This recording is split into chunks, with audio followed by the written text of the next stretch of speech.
So good afternoon. My name is Ala McCoy. I am Director of Startup Support at the University of Maryland's UM Ventures. And I'd like to extend a warm welcome to all of you who joined us today for the next installment in Startup Fundamentals Workshop Series, both our live webinar audience and those watching a recorded version on our Startup UMD YouTube channel. This workshop series is offered in partnership with the Center for Global Business at the Robert H. Smith School of Business. To everyone in the live session, please feel free to submit questions using the Q&A function. You should be able to find it at the bottom of your screen.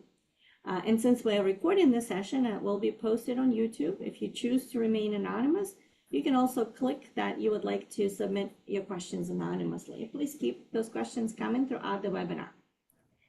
So today, I'm very pleased to welcome Rebecca Bellinger, Executive Director for the Center of Global Business. Rebecca brought this series to us on e-commerce, on expert and for startups. So Rebecca will introduce our speaker today. Again, thank you so much, Rebecca, and thank you so much, Kelly. Excellent. Good afternoon to everyone. And Ala, thank you for partnering with us on this really important series. As Ala mentioned, I am the Executive Director of the Center for Global Business here at the University of Maryland. And the center is the hub of international business and global mindset education, specifically at the Smith School, and home to the Title VI Cyber Grant at the University of Maryland. The center serves as a national resource for international commerce in the state of Maryland, specifically in regard to training and preparing students, companies, and current and future business leaders to compete successfully in the global marketplace. And we are very proud to work with Ala and UM Ventures to deliver content to the startup community to educate founders and small business leaders on the pathways to international markets. I am pleased today to introduce my friend and colleague, Kelly Green, who is zooming in from upstate New York. Kelly is the president of Harvest Global Trading, LLC, and leads training and consulting on global trade for clients around the world. She has over 30 years of professional experience in global trade, making her an expert in all things global. And she has worked both in the corporate world as well as an entrepreneur herself. She is well-versed, as you will hear, in all areas of global trade. She also serves as a certified senior business advisor with the North Central Small Business Development Center, or SBDC, in Syracuse, New York, and as a member of the Board of Governors for NASBITE International. She holds the NASBITE International certification of CGBP, or Certified Global Business Professional, which you too can study and qualify for, as well as an MBA in International Business from the Rochester Institute of Technology, and a myriad of other qualifications that make her the perfect choice to lead today's webinar. Kelly, I won't go into all of your background, but I wanted to say again, welcome and thank you so much for being with us today. The floor is yours. Thank you. And thank you, Ala and Rebecca, for asking me to do this series. It's been a lot of fun, and I really enjoy getting to do this. And of course, talking about my favorite subject, global trade. Hopefully everybody can see my screen. One of the things that I will say, though, Rebecca says I'm an expert on all things global trade. If anybody has watched the news in recent days, you probably already know that it's pretty impossible to be an expert when things are changing so fast and furious. And so I always like to tell people that the word expert when it comes to global trade is actually a term that probably doesn't exist for any of us. There's always something that you can learn, including me. So do I know it all? No. Do I know probably more than I would like to know at times? Absolutely, especially right now in turbulent times when my phone keeps blowing up with people asking a lot of questions on how to deal with our current situation. So today we are going to talk about e-commerce, specifically for exporting as opposed to the domestic market. And it's really designed to be for a startup and or small, medium-sized business who may already be selling, maybe early stage business, but it really is for anybody ultimately who wants to go global that isn't already there. But I also want to preface this before I go any further from the main slide to say that this is not just retail. So most of us are very familiar with the words Amazon. because we buy an awful lot on Amazon or Walmart.com. Especially during the pandemic, we all had things delivered with Instacart, right? So we're all very familiar as consumers with buying via online platforms. But there's also the market of business to business that is also sold via e-commerce. And what may surprise you is the business to business e-commerce market is actually larger than that for retail, which dollar wise makes some sense because, of course, we're talking about larger dollar transactions than the onesie twosie things that we're doing. But whether you are a retailer or selling to a consumer, from a business to a consumer type basis, using a platform like your own website or an Amazon type system, or whether you are a business and you want to sell business to business via e-commerce, this webinar will be for you. I'm going to cover both sides of this as we go through this with some of the tools and the platforms and things that you should be aware of, because there's some synergy across both of them. That there are some things that are specific to both sides. The other thing I really want you to know is that while tariffs are going on and they are out there, there is a huge opportunity out there to sell your products globally. So don't let the current environment deter you from looking at doing this. If you wait, you're missing out on huge opportunities that exist regardless of what the tariffs are. And long term, what we see right now is not likely sustainable. If you've listened to any economic reports, this will work its way out. I cannot look in my crystal ball and tell you when it's going to go away or how it's going to shake up, but I can tell you tariffs are not new. Duties and trade wars are not new. This will come to a head at some point. And this is a great time for you to start thinking strategically if you're not already in this space so that you are ready. Okay, because this isn't a 5-minute process. We do not want you to become the accidental exporter, because this is how most people end up doing exporting. If you're a smaller business, is you get that person who finds you on the internet and they place an order and you just magically send it to them without understanding all of the rules. And you could get yourself in a lot of trouble or find an awful lot of costs that you weren't intending. So hopefully this will help you prevent being that accidental exporter. Even if you're not going to dive into exporting now, hopefully these things will stick into your mind when and if, more likely when, you get that call or that email that somebody wants to purchase your products. So we've talked about this in some of the other webinars that we've done. So I'm not going to spend a lot of time on it, but again, why go global? Clearly, you want to expand your customer base. We know that it helps you stay in business statistically, that if you are exporting for every country you go to, you're 8% less likely to go out of business. That doesn't sound like a lot, but if you're a small to medium-sized business, we already know that the failure rate in the first year is like 50%. And in 5 years, it's 95% failure rate. So if you can mitigate that risk of going out of business by expanding your customer base and diversifying your market, then you're not likely to become a statistic on the bad side. You're going to be in that good side. So we want you to expand your customer base. It increases your sales and revenue, obviously, right? You're going to sell more. You're diversifying your markets, you're reducing your risk overall. If we have a low economy here or things are bad here, they might not be bad somewhere else. It's not all, even though we're intricately connected as a global economy, sometimes certain countries are growing even in the midst of what we call a global recession. Let's look at those third world countries, for example. Often they are actually seeing growth when the rest of us are in decline. So by diversifying your markets and maybe looking at some of those lesser known markets, you are also diversifying your risk. And of course, you're going to capitalize on that growing middle class in a lot of those emerging markets that have money and they want to spend it. So let's just take a little bit of a dive here real quickly on the global international commerce data, okay? Because it might surprise you. In 24, it was around $29.46 trillion. Now that includes both, well, all three: business to business, business to consumer, and the very smaller amount, which is me selling to you, consumer to consumer. But you see some of that happening on like eBay and some of those other market trends, right? But mostly business to business and business to consumer is where the vast majority resides in e-commerce. But look at the next number. It's expected to grow in the next 5 years to 83 trillion. Okay, so let's say last year was less than 30 trillion. It's supposed to be over 80 trillion in 5 more years.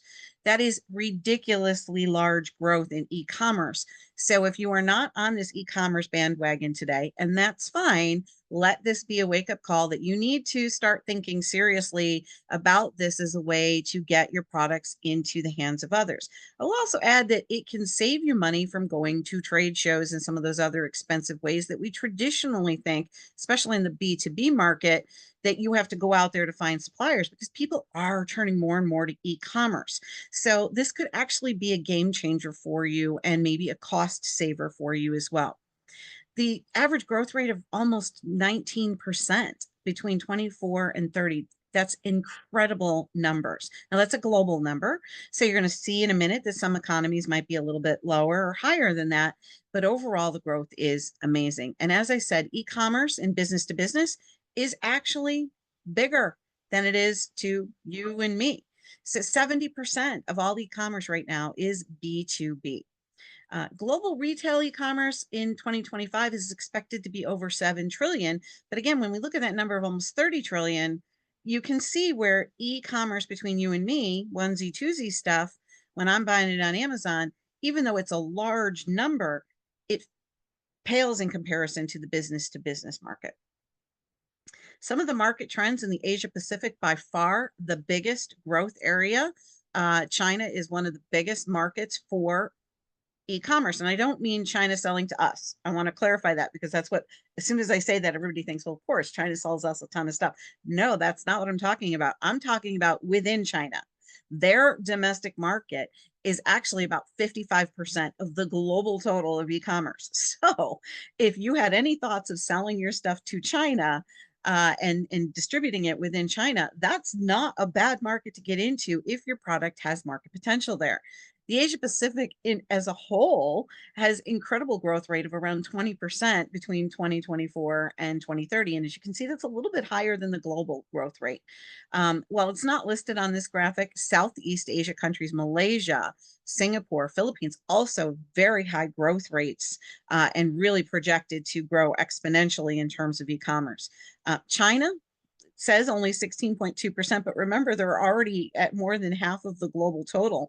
So, okay, but it's still significant growth. Japan, right on target with the global growth network, and India, also a little bit higher than what the global projections are.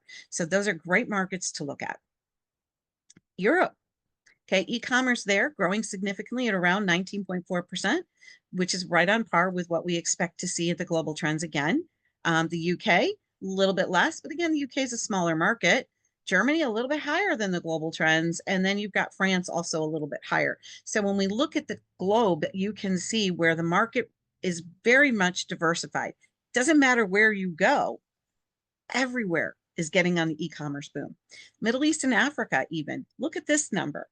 22.8%, and Saudi Arabia, the Kingdom of Saudi Arabia, 23.9%. So Middle East is actually, and Africa are growing even faster than Asia and even faster than Europe when it comes to getting on this market trend.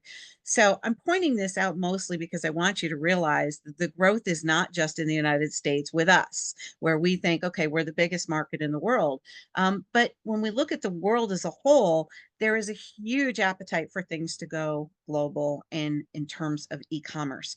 So I want you to really think about this. The last thing, again, you want to do is have someone find you on your website in a truly global economy. That happens more and more. I do work, as Rebecca said, for the SBDC here in Syracuse, and I had a call just last week from a winery in our region. We have over 400 wineries in New York, and this is a small mom and pop winery. And they said, we have a request. We've never done global. We have a request to ship our wine to Vietnam.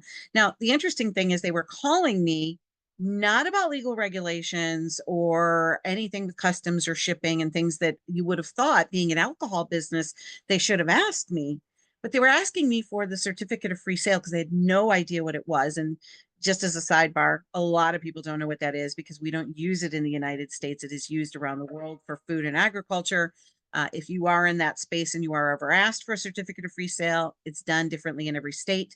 But just FYI, it's usually through the Department of Agriculture or your Chamber of Commerce And if not them, they will know who. But that's what they were looking for. And I kind of said to her, I said, well, I can help you get that really easily, but you've never exported before. Do you have a TTB license? No idea what that was.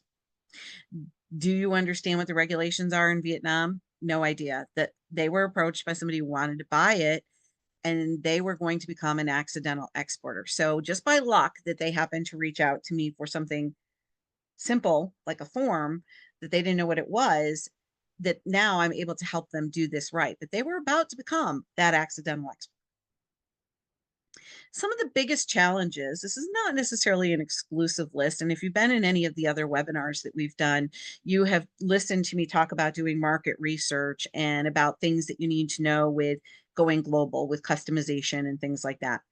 So this is going to be a little bit of a repeat, but this is really targeting in on some of the biggest things that you need to consider and the biggest challenges that companies and individuals, retailers are finding when they're trying to sell online and the hurdles that you might need to overcome. So these are the biggest ones to focus on. First, localization. Go global, but think local. Just because it works in the United States doesn't mean that it's going to work in one of those other countries that we were just talking about. And if you really want to win over the people in those markets, you should customize your website. You want to have some sort of a local market feel and their language. In studies that have been done over and over, more than 63% of people say they're more likely to buy from a website that is in their language. So even if they speak English, if you are going to a country like France or any other country other than an English speaking country like the UK, they are more likely to be resonating with you if you are showing cultural sensitivity and that you have their language on the website. I would caution you to make sure the translations are correct, because people get in trouble when they use the online version sometimes and it's not correct, and you might be saying things you shouldn't be saying. But customizing your website so that it shows a different version for that specific country. You also want to use those pictures that depict the local people and the culture. Now, we're a very diverse culture here in the United States, but if you were going to Japan and you showed pictures of, me, I lived in Japan, so I can assure you I stood out like a sore thumb when I was in Japan, this very American white girl. I don't look like the Japanese. I was bigger than the Japanese in a lot of different ways. I definitely didn't fit into the picture of what they would want. So if you are looking at a market like that, you want to make sure that you're using pictures that resonate with them, that might have people that look Japanese, not people who look like me. And while this sounds simple to people, I have to tell you, this is one of the biggest things that is so important when you're going to go global, is having respect for the country and the culture in which you are trying to sell. A lack of that respect and something as simple as pictures and the language and the colors and the things that are important in that culture will go a long way towards your success in that country. Even if your product is fantastic, if you don't show that sensitivity, sometimes people will turn you off. We tend to think oftentimes in the United States, very U.S. centric, and because we're such a diverse country, we don't often consider those cultural issues. So I want to encourage you to think through that when you are trying to set up your website.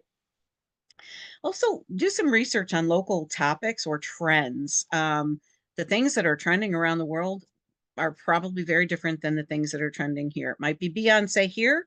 It might be, some band you've never heard of in another country. But understanding that if it's relevant to your business, that you want to incorporate those things on there so that you're showing again that you have awareness of the market in which you're selling. And a big issue that we've talked about when we were talking about market research is you may need to modify your product, not just for the regulatory issues. That is important, and we'll talk about regulations here, but you might need to modify the product for the taste of your customer.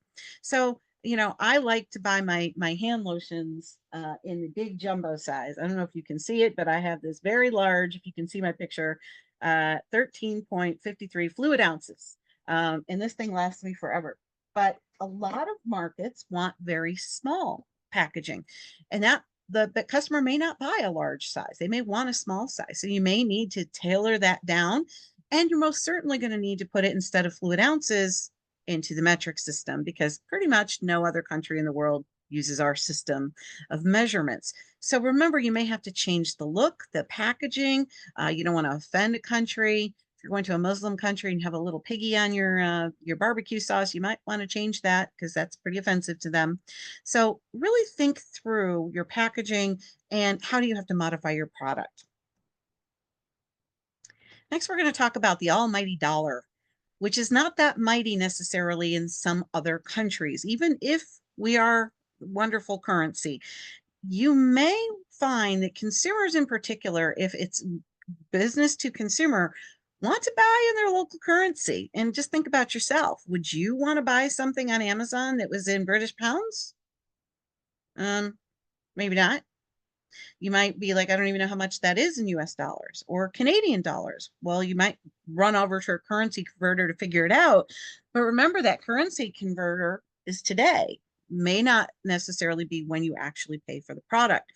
So most of those consumers, particularly if you're doing retail, are going to want to pay in their local currency, and you are going to want to hedge against those fluctuations. And this means you need to understand the market again, where you're going, and how volatile their currency is against ours. If it has minor fluctuations, you can build that in a little bit into your price and be aware of that because you don't want to take a bath basically and lose your shirt because of a wide swing in that. Now, for business to business, this is where the negotiation comes in because I usually recommend to US companies try to negotiate your contracts in US dollars.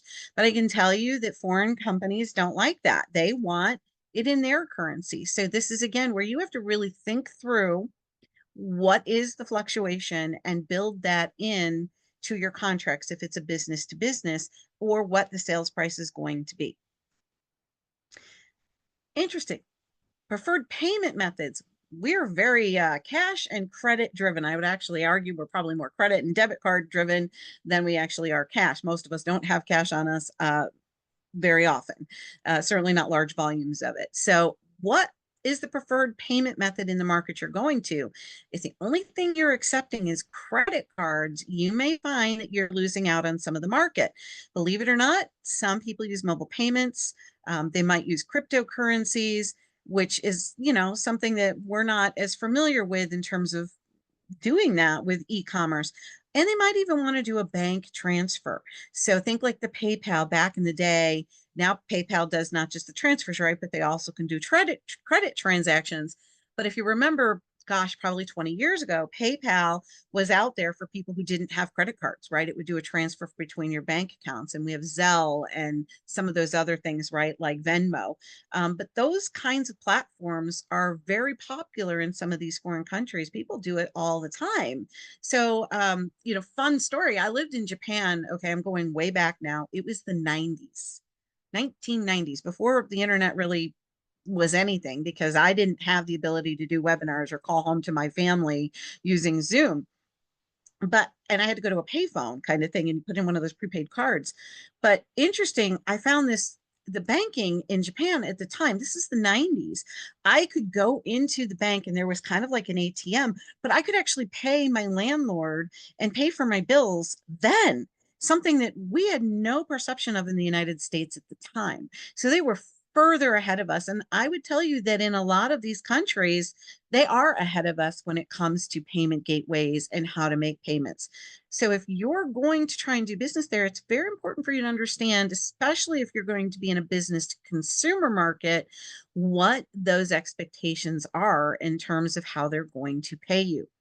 Business to business, we often don't see, credit card transactions. Maybe if it's a smaller business, they might be buying something on a credit card if it's, a lower dollar value when you're buying just one box of something. But typically when we're talking about business, larger purchases, they are going to want terms of sale and credit. They're going to want to pay maybe something up front and have credit on the back end. They might even want to buy on a thing like a letter of credit. So it's making sure that you understand that in international, and that's whether it's e-commerce or not. And something that's not on my slides, but I will just throw it out, is there's credit risk insurance. If you are selling business to business and somebody is wanting credit for especially a larger dollar amount, you may want to look into credit risk insurance. And yes, you can get that and vet your customers even in an e-commerce environment. So Exim Bank is a great resource for that type of product. So that would be one place I would tell you to look. You want to protect data and privacy and protect their information. If you're in the United States, you probably are already aware your website is supposed to be PCI compliant. You're supposed to have security to protect against people's credit card and personal information being stolen. But this won't surprise you. Every country has different rules. One of the most strict is actually in the European Union, and it's called the General Data Protection Regulation. So if you are selling anywhere in the European Union, you want to make sure that you are compliant with that. It is a little bit more restrictive than our PCI compliance. And I would point you to the EU website to get all the information on how you can be regulated for that, because it is very detailed. And you want to make sure you have secure payment solutions. Just as you and I want to buy something online and know that our information is secure, nothing worse than getting that letter in the mail that your data has been compromised. If you're like me, you've had that a few too many times. So you want to make sure that you are engaging in secure payment solutions. Logistics, everybody's nightmare. My expertise is logistics. So I will tell you that shipping is the one thing you need to think about. Are you going to arrange the shipping via a small parcel carrier? Now, that's most likely if you are selling business to consumer, just like you and I have UPS that magically shows up at your doorstep every time you order from Amazon or the Amazon truck, right? We're buying small packages. That's not going to come by a truck or by a ocean carrier, right? It's going to come in a small parcel. But I want to make note that DHL is actually the top choice in most of these countries. They tried to enter the US market, and you may occasionally see a DHL truck. But in the US now, they're not as prevalent. They actually partner with the UPSs of the world and the US Postal Service. But just keep that in mind that DHL might be the expectation of your customer. So keep that in mind. If you say UPS, they might be like, okay, well, I know they're here, but that's not their primary choice. But I also want to point out that parcel shipments in particular, not quite the same. In business to business transactions, we are usually talking about Incoterms, which is under my next bullet. If you don't know what Incoterms are, they're international commercial terms of trade put out by the International Chamber of Commerce.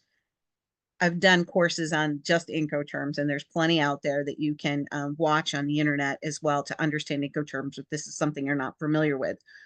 Business to business is almost always done in Incoterms, but this gets a little wonky, right? What if you're business to business, but you're selling it in a small quantity? I have a client that I'm dealing with right now, and he imports from China small parcels, right, of little key rings. The thing that you put your keychain on. They're just key rings, and then he makes different things and puts them on there. So he'll get a whole box of like 1,000 of these. It's just a small box, and he's like, great, my tariffs now that didn't used to be maybe subject to tariffs because of something called the de minimis rule, it now is. I'm going to talk about that in a minute, so I won't go into it too much now. But he is now one of those business to business consumers who, even if he has Incoterms that say he's paying for the freight or they're paying for the freight, kind of goes out the window when we're talking parcel, because typically parcel is going to ask you whether it's prepaid, collect, or free domicile. Now, prepaid means you, the seller, are paying for it, but you're only paying for the freight under prepaid. You are not paying for any duties or customs or any of that. You are paying only for the freight. Collect means your buyer is paying for all of that.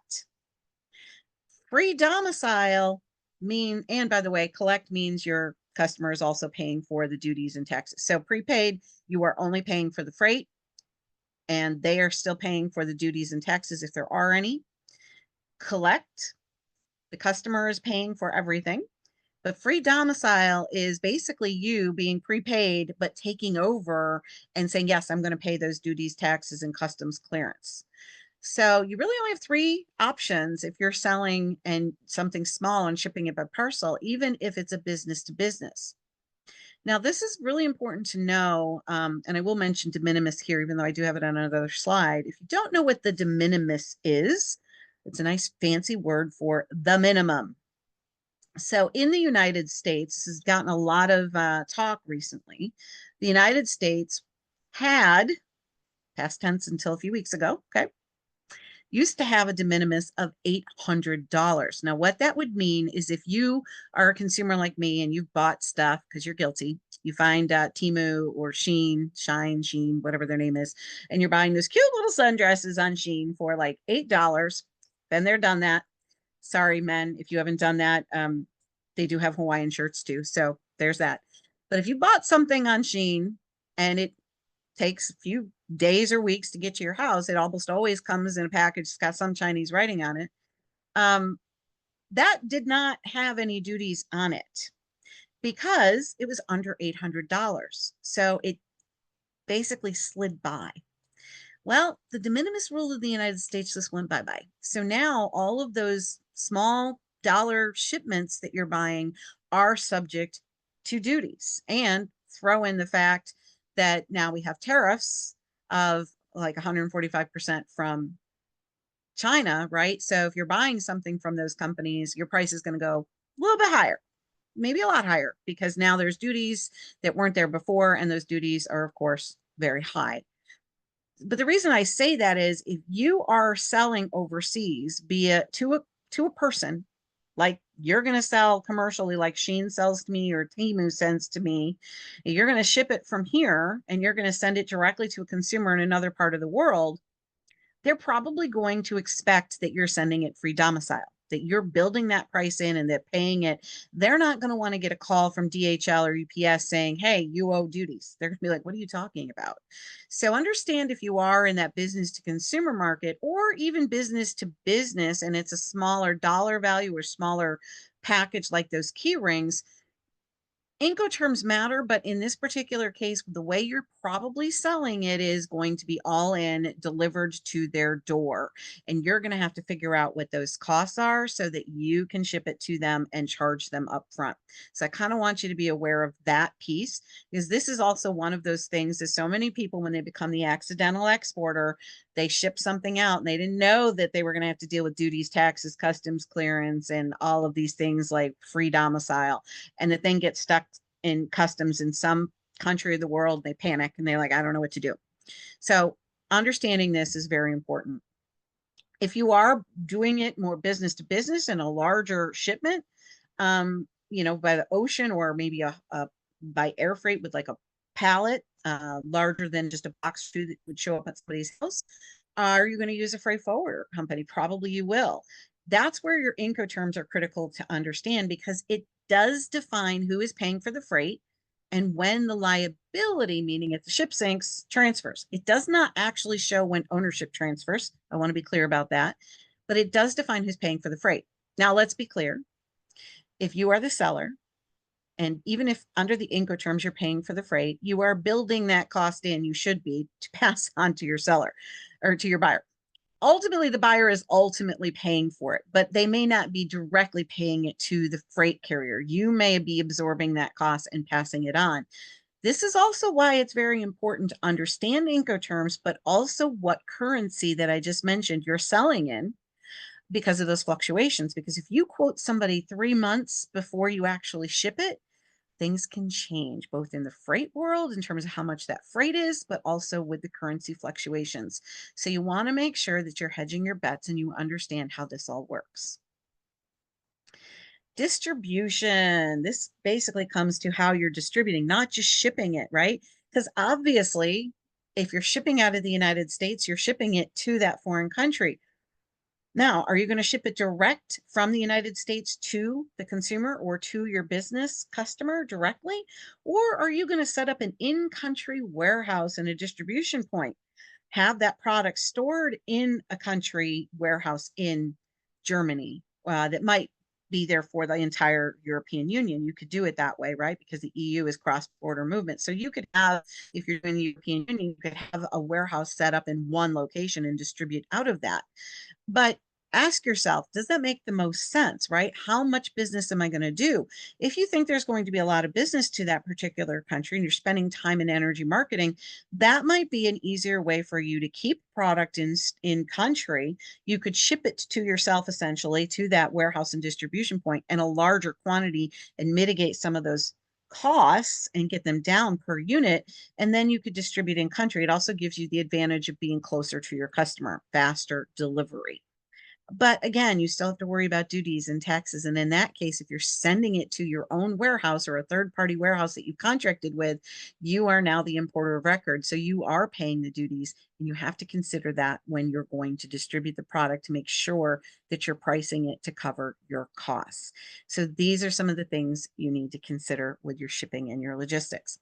By the way, if you're getting a little bit overwhelmed with all this because you're a smaller company or a startup company, trust me, don't.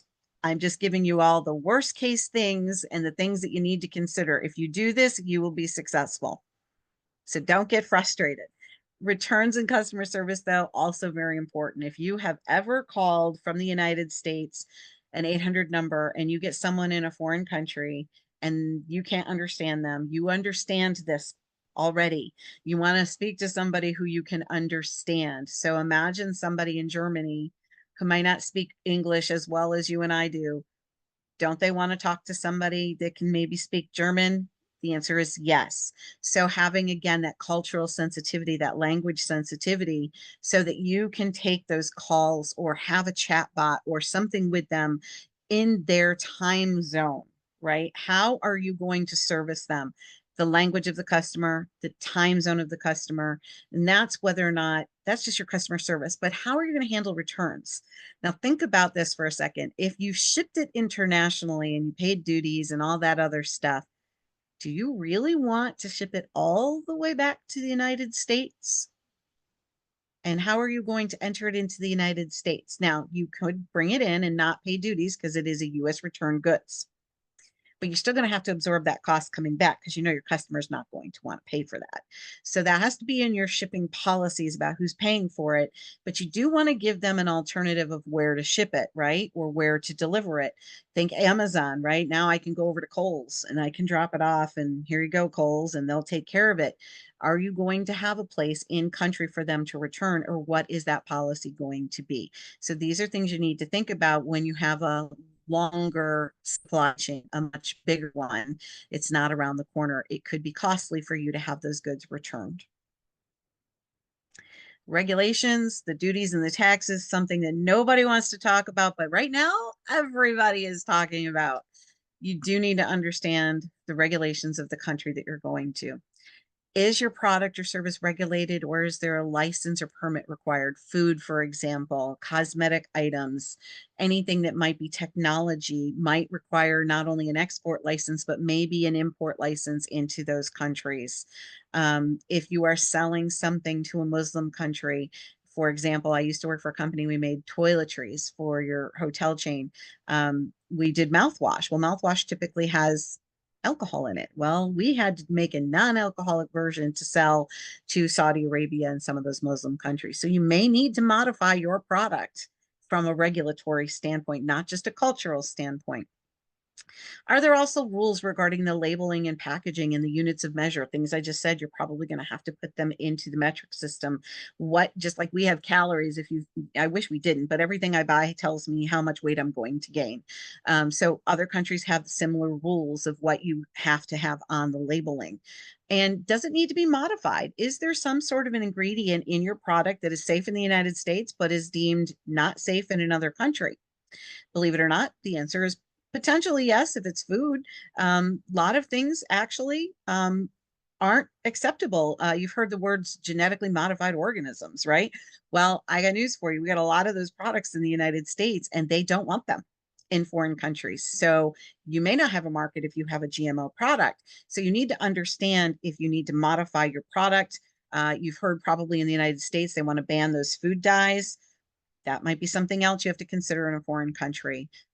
Or do they just need to be modified for their taste? If you were with me before, you heard me talking about, in one of my other sessions, I talked about Coca-Cola. And when I tasted it in Japan, it was a mouthful of sugar and I wanted to die. It did not taste like Coca-Cola the way I know it because it had been modified to the Japanese taste. This is the big one. Understand your duties, tariffs, quotas, taxes such as VAT tax, things that we don't actually even deal with here in the United States. We have sales tax, but we don't have VAT tax. Quotas are something that we also in trade wars is very common, but and believe it or not, we do actually have quotas here in the United States. We're talking these days all about the tariffs, and more tariffs, but we have quotas. So, for example, we have a quota on cotton products coming into the United States, and the way our quotas work in the United States is that they reset every January. So whatever the quota is for the year starts in January, and each individual business or entity that imports into the United States, they take it, deduct it from the quota. So you don't have to have a license for it. But once that quota is met, then no other person can import, no other company until the new year.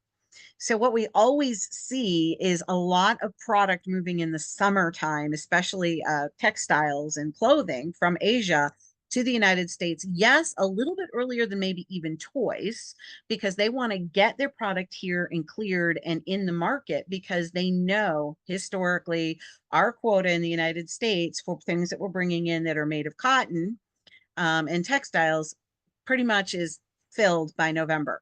So if you're late to the party and your ocean container shows up in November, you may not get it into the country until January because the quota has hit. So quotas do exist around the world, and that's something that you need to understand. Is your product subject to a quota? Is it subject to duties? Probably, unless there's a free trade agreement on that particular item, and tariffs. Okay. So tariffs and duties are a little different. I'm not going to dig into the weeds here on that because we would be here all day talking about the difference between duties and tariffs. For the purpose of this, let's just basically call them kind of the same thing, because they really are a tax on the product and on the value of the good. Are you paying these for your customer? Just as I was mentioning in the shipping, are you actually absorbing the cost? And if you are, right, you're probably building that into your cost and passing it on, but are you paying them? So again, retail to consumer is usually the seller. You are usually expected to pay for all of that and get it right to their door. And again, understand those de minimis rules, because I'd mentioned the one in the United States was 800 and now it's gone. Every country of the world, I shouldn't say every country, most countries have de minimis rules, and they are vastly different than ours. Some of them are much lower than what ours was at 800, which is why a lot of people have been pushing for the 800 to come down for years, because in Europe, it's like 150 euros, which is not that high.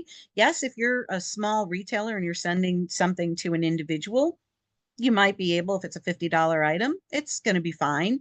There might not be any tariffs because it's under it's within the de minimis. But if you are selling something like electronic equipment, right, or a computer, and you're selling that overseas, probably going to be over the de minimis anyway. So understand each country has different rules and different targets and thresholds for where duty kicks in. B2B, when you're selling, is almost always the buyer is going to be paying all the duties and the taxes one way or another, right? Because you're building it into the cost. But remember, if it's retail, it doesn't matter what the Incoterm is. The retail consumer, if you're selling it to me, I'm expecting that you're building those costs in up front. So make sure that you understand that you're going to be absorbing those costs and having to pay for the clearance if you are doing direct to consumer type sales. All right. Now that I've scared you all a little bit with some of the things you need to consider before you become the accidental exporter, let me assure you there are some tools out there that can help you through some of these things, which hopefully will ease your mind just a little bit. So first of all, there's different platforms out there that you can use to sell on. Marketplaces, y'all know Amazon, eBay, probably heard of Alibaba, which is, by the way, not my favorite. Etsy. In China, we've got Tmall, I almost said Tmall, and Mercado Libre is in Latin America. And then there's others. Okay, so this is just an example of some of those marketplaces where you can sell. And how this works is a couple different ways. I'm going to use Amazon as an example. If you've ever bought from Amazon, sometimes the shipment might not be covered under Prime. And if you're a Prime member, you're like, why do I have to pay shipping on this? Because it might be a sold by the seller. Okay. So it's Amazon has different platforms. They have fulfillment by Amazon, where you, the seller, can send your stuff to the Amazon warehouse in any country, and they will put it on their website and they will sell it and they will charge you back for all of their services. But you basically seamless, they're handling it, you ship it to them, they take care of it. Absolutely the most expensive way to sell on Amazon. But there's also sold via Amazon. So you are basically using Amazon now as a platform to sell your product, but the order comes direct to you via Amazon and then you do the fulfillment. So there's a couple different ways to do that. That is a lower cost on Amazon, and Amazon does restrict how much you can charge for shipping. So make sure you read all the fine print, the rules before you get into using these marketplaces. And be very leery when they tell you that they can handle everything. So I get very nervous when Etsy says, oh, yeah, we can handle all the customs for you. Do your homework and make sure that they're not shipping things to a country where there's some sort of illegality with your product. You are ultimately still responsible for both the export regulations of the United States and the import regulations into the country, not Etsy. And it's in their fine print that it's still your responsibility.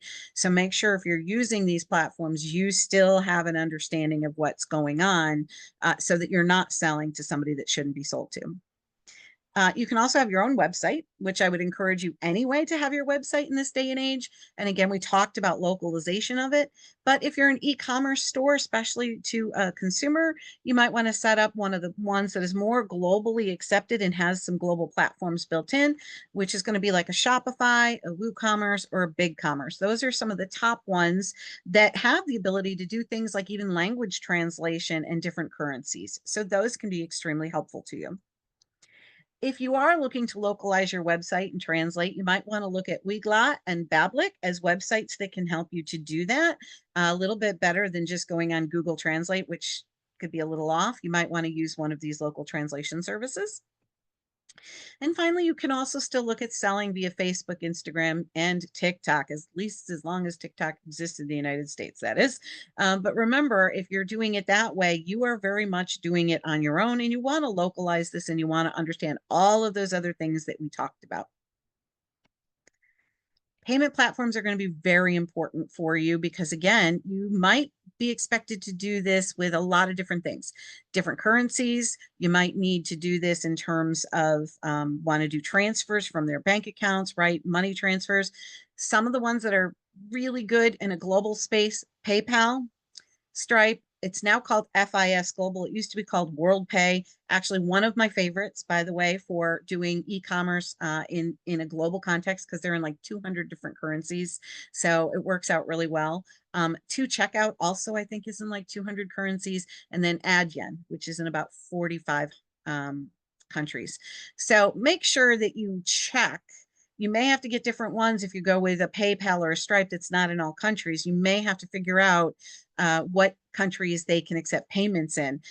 Rebecca mentioned I'm on the board of NASBITE, and we had a meeting recently because we're changing our own platform for our membership.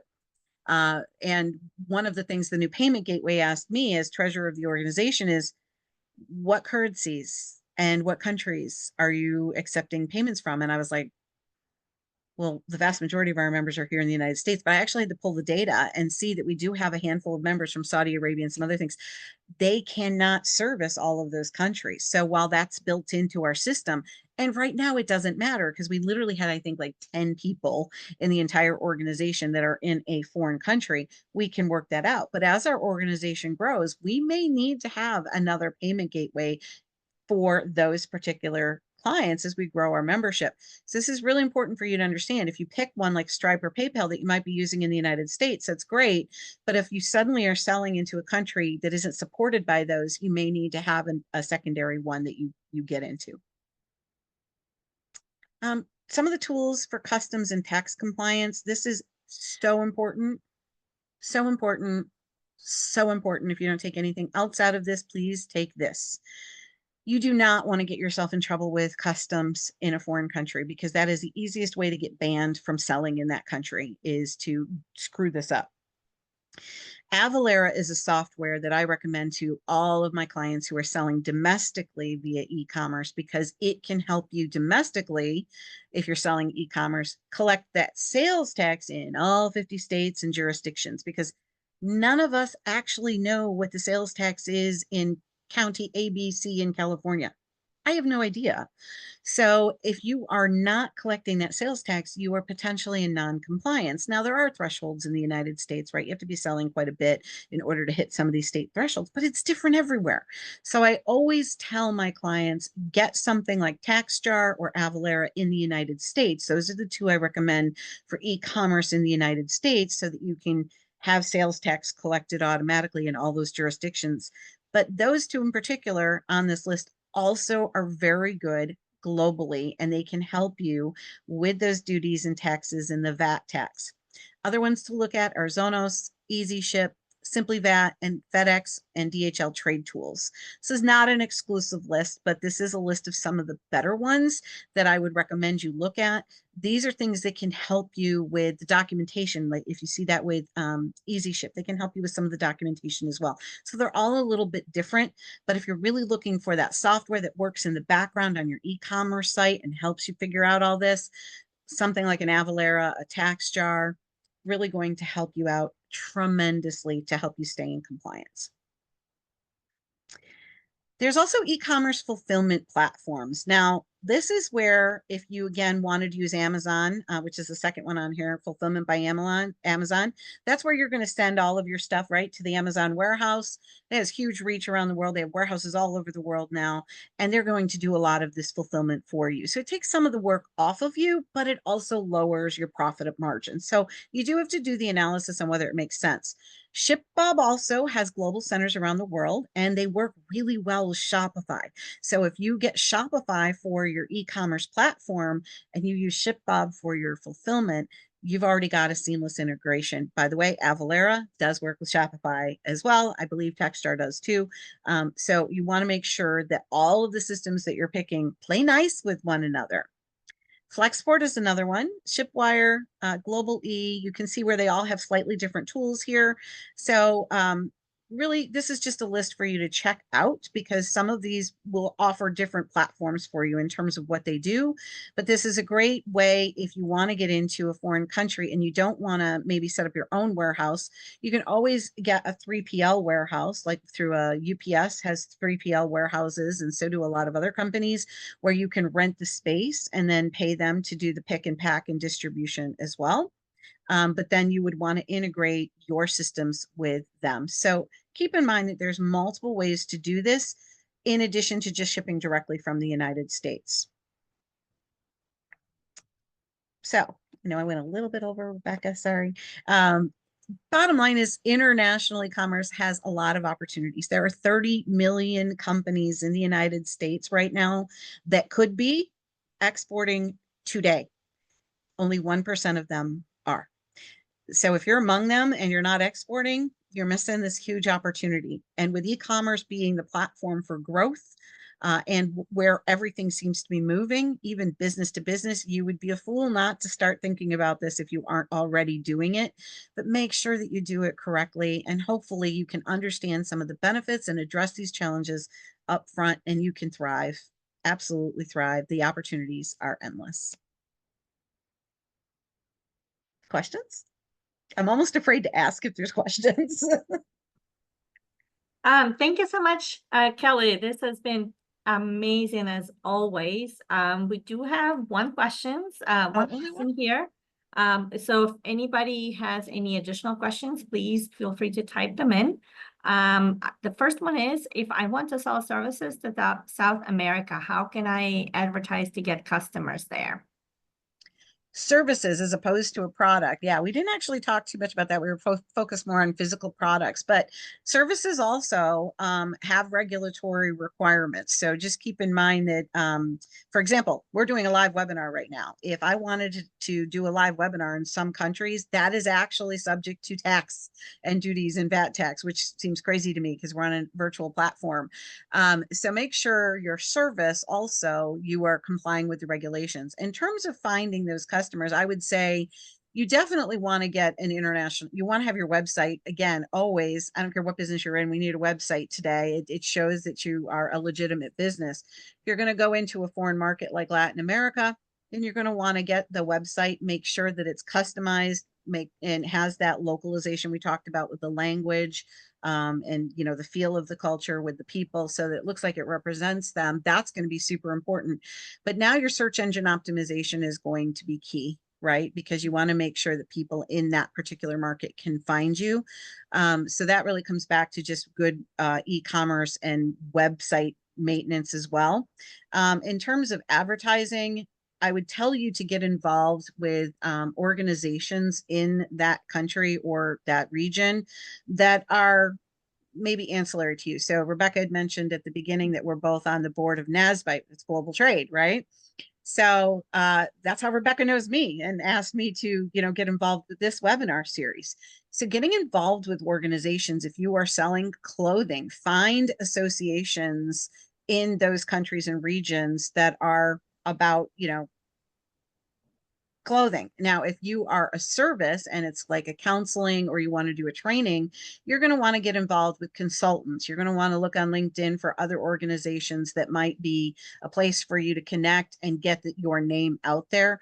And honestly, I think in that case, you probably are going to want to look for I call them trade shows, but you're really going to want to connect with the U.S. Commercial Service and those foreign embassies to see about if they can make a network connection with you. They have something called the Gold Key Service, which normally we think of for products, but there's no reason why it couldn't be for services to get your name out there and to promote you. So use your U.S. government resources in those embassies and take a trip and start setting up those meetings online and look for people. But I would use LinkedIn for something like a service to really start connecting with people in that marketplace. And that's going to be a little bit more hands-on than trying to sell a product on like an Amazon. Thank you. Kelly, I know that you talked earlier about website localization, and that makes a heck of a lot of sense when you know which market you're trying to sell into. What if I don't know? What if I've got a website, I'm open to international sales? What do I do with my website if I can't translate it into the don't quote me 180, 212, whatever global languages that exist? Right. What do you recommend? Well, great point, because this is kind of like the accidental exporter, right? You're not sure where the market is. You could target the markets by doing that market research we talked about a couple sessions ago. You could do that. Touche. Yeah, do that. But if you're not sure and you're just going to kind of make yourself open to it, and maybe you've figured out how you would do the shipping and some of those things, so you've got a payment gateway, you could set up your website, such as, again, Shopify, if it's a physical product, for example, is very integrated for a global commerce. But if you want to, they have language translation services on some of these, right? So you could, if you've ever, listen, I've done this because I like to travel. So I'll go to websites and find hotels in a foreign country that's in Italian. I don't speak Italian, but they always have those little tabs with the little flags up at the top. Mind you, I noticed they never have the US. They always have the British one for English, but it's still English and I can understand it. And so I think that's one way I would say. You might not do, 5,000 languages, because I know you said 190, but when you figure all the dialects in China, we're well over 5,000. So instead of doing it that way, you could pick some of the big ones, right? You could pick French, you could pick German, Spanish. You might want to pick Chinese, right? Because, and or whatever, and have that tab there so that it is in the foreign language. But also say that, let's be honest, English is pretty universal on a globe. So if they are coming to your website and they know you're a US company, they automatically are kind of probably expecting it to be in English, but it would definitely go a long way if they had that tab. Because again, if they don't speak great English, it might help them to be able to say, oh yes, now I can see exactly what I'm buying, and there isn't that lost in translation message. Have the ability to accept those payments in other currencies and do that translation. You can have a translator, currency converter on your website. So there are some tools you can do just to make yourself available to those people who may come from other countries. But remember, if you're accepting an order, make sure that you're only accepting orders from countries that are legal. So you want to set up some parameters in your Shopify cart that if it's somebody in Iran, you know. no can do, red flag, can't do that. Most of these sites already have that kind of built in, but you do want to make sure that you've got some of those guidelines in there so that you know who you're selling to and that you are abiding with legality. And you also want to make sure that if it's a country where your products have to be licensed or regulated, that you're not accepting orders from those countries. So that's going to be a little bit harder because now you have to look at all, all the countries. I would say take the order, but then have a disclaimer on there that this is subject to verification with all legal requirements before the order can be confirmed. Something along those lines so that you can do your due diligence before you ship it out and go, oh, oops. Right. Good. Great advice, Kelly. That's how I would do it. Questions? No more? Yeah, thank you. And I also would like to add to something that you said from experience. I know you have to be careful with Google Translate. And it can lead to some embarrassing things. So always check with somebody who is fluent in language, like almost native fluency. Yeah, when I worked at a company years ago that made the little soaps and shampoos, the ones that I mentioned about they're gone out of business now. We had actually hired a translator. Supposedly this person knew the language, and we didn't have the label checked. We assumed it was correct, and it got shipped to the Middle East, and apparently there was something just a little off, and it said something like your mother's a big fat pig or something. I don't know, but it was really bad, and we had invested all this time and money on the labels, and we had to pull all of the product back. Oh gosh. Yeah. So even with hiring a translator, yeah, if they're not native, you have somebody native actually look at it and double check for sure. Yes, I've seen that more than once happen in embarrassing things. So Yeah, in case Google somebody, Translate is great if you're on that Italian website and you don't know what it says and they don't have that button and you want to know what it says, that's fine. But if you're going to be selling and you're going to have a translator, make sure it's one of those ones that I listed is pretty accurate because that's what they do. They're translating for business. yeah, great advice. Well, thank you so much, Kelly. And thank you so much, Rebecca. So I will post this workshop again on Startup PMT YouTube channel. So those who would like to review it again or those who couldn't make it today can watch it there. And we'll circulate the link to everybody. But I would like to thank Kelly and Rebecca so much for bringing this content to us. And we also have another one coming up in a few weeks on intellectual property. Correct. Yes. I will circulate the link to everyone who signed up to your previous workshop as well. And remind me what day that one is, the 14th or the 16th? we were talking back and forth. I'm so confused. We can connect on that. Okay. Yeah. Cause I'm like, get, I want to make sure I show up on the right day. Yes. When I get my laptop back. Great. Great. Kelly, great to see you. Alla, thanks for having us. Thank you so much. All right. Thanks. Bye. Bye. Bye.